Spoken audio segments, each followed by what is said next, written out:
Erika, tu mano gyvenime taip netikėtai atsiradai.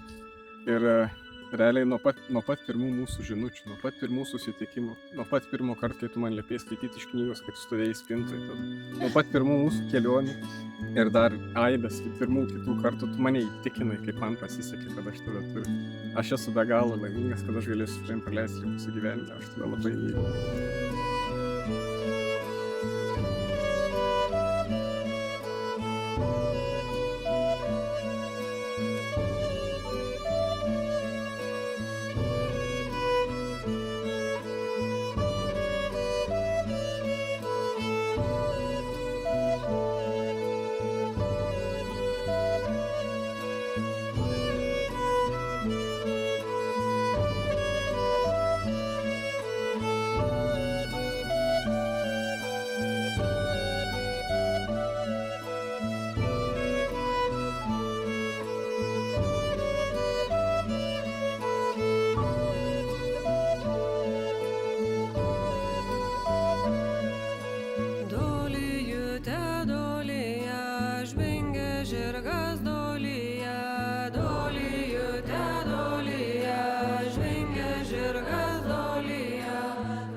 Kur palikai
Aš pasižadu būti tavo drauge, į tavo ramybę, kai sausio audros. Tavo ola, kai reikės atramos. Pasižadu tave mylėti tokį, koks esi šiandien, koks būsi rytoj. Būti šalia, kai džiaugsimės ir kai gyvenimas mūsų išbandys. Prižadu tave juokinti visą gyvenimą tiek susisiojimo. Ir pats svarbiausias dalykas, kurį aš tau pasižadu, kuris prasim tik mes, tai kad iki gyvenimo galo kartu su tavim 3 nakties eisiu ir valgyti dešrelį su barbecue padažu.